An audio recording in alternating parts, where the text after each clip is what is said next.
సమాజ మార్గ నిర్దేశకులు గురువులేనని పెద్దపల్లి భాజపా జిల్లా అధ్యక్షులు కర్రె సంజీవరెడ్డి అన్నారు. గురు పౌర్ణమి సందర్భంగా జిల్లా బీజేపీ కార్యాలయంలో గురు పూజోత్సవ కార్యక్రమాన్ని convener Mittapalli Praveen, co convener Srinivas Murthy పర్యవేక్షణలో జిల్లా అధ్యక్షులు సంజీవరెడ్డి ఆధ్వర్యంలో గురువారం ఘనంగా నిర్వహించారు. వివిధ రంగాల్లో ఎందరికో భవిష్యత్ కల్పించేలా విద్యాబుద్ధులు, రచనల ద్వారా ఎందరినో మేలుకొలిపిన రచయితలు, సామాజిక సేవా కార్యకర్తలు బొద్దుల లక్ష్మయ్య, శ్రావణ్ కుమార్, కొండపాక కృష్ణమాచార్యులు, సముద్రాల విజయశాస్త్రి, మారుతిరాజు, వీరలక్ష్మణ్ శారద, భీష్మాచారి తదితరులను శాలువాలతో ఘనంగా సన్మానించారు. మెమెంటోలు బహుకరించి గురు పూజోత్సవ శుభాకాంక్షలు తెలిపారు. ఈ సందర్భంగా పలువురు రచయితలు, విశ్రాంత అధ్యాపకులు బీజేపీ నాయకులను అభినందించారు.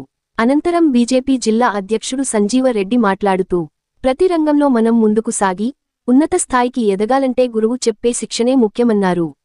భావితరాలకు భవిష్యత్ బంగారుమయం చేయడంలో గురువుల పాత్ర వెలకట్టలేనిదని కొనియాడారు. కార్యక్రమంలో బీజేపీ నాయకులు కోమల్ల ఆంజనేయులు, రామ్సింగ్, పల్లె సదానందం, వెల్లంపల్లి శ్రీనివాసరావు, చక్రాధర్ రెడ్డి, పర్ష సమ్మయ్య, నిర్మల, కొల్లూరి కుమార్, మిట్టపల్లి వెంకటేశం, స్వతంత్ర కుమార్, బెజ్జంకి దిలీప్ కుమార్, సంతోష్, సందీప్, సంపత్ తదితరులు పాల్గొన్నారు.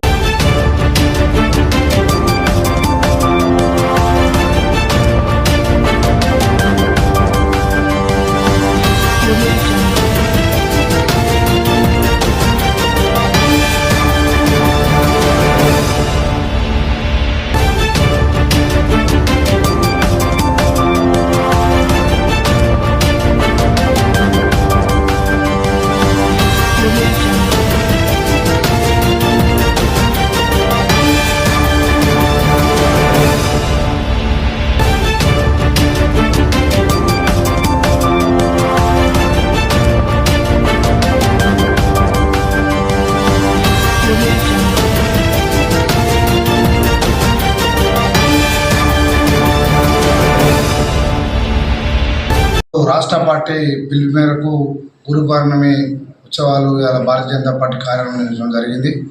ఇట్టి కార్యక్రమానికి గురువులను 14 మంది వివిధ క్షేత్రాల గురువులను లెక్చరర్ కానివ్వండి, పండితులను కానివ్వండి, విద్యాబోధన కానివ్వండి, లెక్చరర్ని కానివ్వండి, వీళ్ళందరినీ పిలిచి వాళ్ళ 14 మందికి బ్రహ్మాండమైన వాళ్ళ శాలువతో సత్కరించి మెమెంటోలు ఇవ్వడం జరిగింది. వాళ్ళందరూ భోజనాలు ఇవ్వడం జరిగింది. రాష్ట్ర పార్టీ ఏ పిలుపుచ్చినా భారతీయ జనతా పార్టీ పెద్దపల్లి జిల్లాలో అత్యధిక కార్యక్రమం చేస్తూ ఉన్నామని చెప్పేసి పబ్లిక్ అనుకుంటున్నారు. రాబోయే రోజుల్లో ఈ భారతీయ జనతా పార్టీ పెద్దపల్లి జిల్లాలో ఈ మున్సిపల్ ఎలక్షన్లో కైవసం చేసుకుంటామని చెప్పేసి మేము ఇక్కడ భారతీయ జనతా పార్టీ మేము చెప్పడం జరుగుతుంది. ఓకే, ఈరోజు భారతీయ జనతా పార్టీ పెద్దపల్లి జిల్లా కేంద్ర కార్యాలయంలో జిల్లా అధ్యక్షుడైనటువంటి కర్రె సంజీవరెడ్డి గారి అధ్యక్షతన గురు పౌర్ణమి వేడుకలు జరుపుకోవడం జరిగింది. ఈ సందర్భంగా గురు పూజోత్సవ కార్యక్రమాన్ని నిర్వహించడం జరిగింది. అందులో మన జిల్లాలోని అతి ముఖ్యమైన ప్రాముఖ్యమైన గురువులను, పండితులను ఈరోజు ఇక్కడికి ఆహ్వానించి వారిని ఘనంగా సన్మానించడం జరిగింది. ఇటు కార్యక్రమానికి భారతీయ జనతా పార్టీ నాయకులు, కార్యకర్తలు పెద్ద సంఖ్యలో వచ్చి విజయవంతం చేసినారు.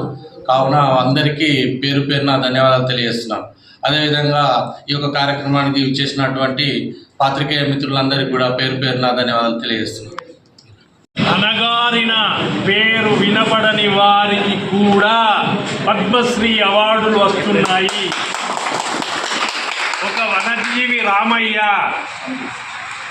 చింతకింది మల్లేశం, ఏమిటో ఎవరో ఎక్కడో చదువు సంధ్యలు లేకున్నప్పటికీ కూడా కేవలం చదువుకున్న వారికే పద్మశ్రీ పురస్కారాలు కాకుండా ఏ రంగంలో సేవ చేసిన వారికైనా వాళ్ళ సేవలను గుర్తించాలనేటువంటి మోదీ గారి ఆశయాన్ని మనము ఈ శుభ సందర్భంలో గుర్తు చేసుకోవాలి.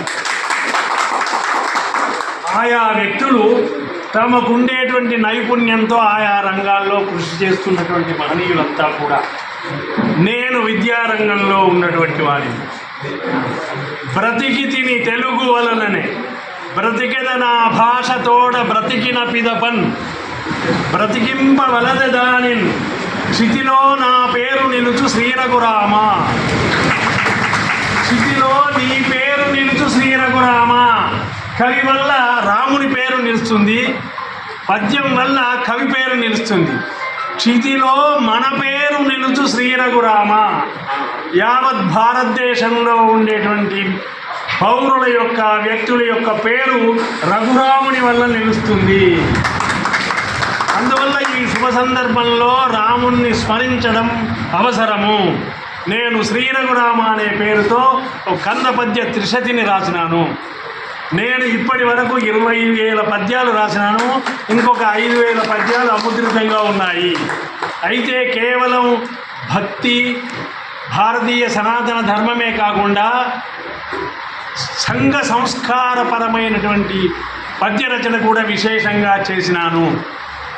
ఇటీవలే కవి లక్ష్మయ్య అనే పేరుతో 400 కంద పద్యాలు రాశాను. కవి చౌడప్ప అని ఆ రోజుల్లో సమాజంలో ఉండేటువంటి అవినీతిని మరిన్ని లేటెస్ట్ అప్డేట్స్ కోసం SN తెలుగు న్యూస్ టీవీ ఛానల్ని సబ్స్క్రైబ్ చేయండి, లైక్ చేయండి, షేర్ చేయండి.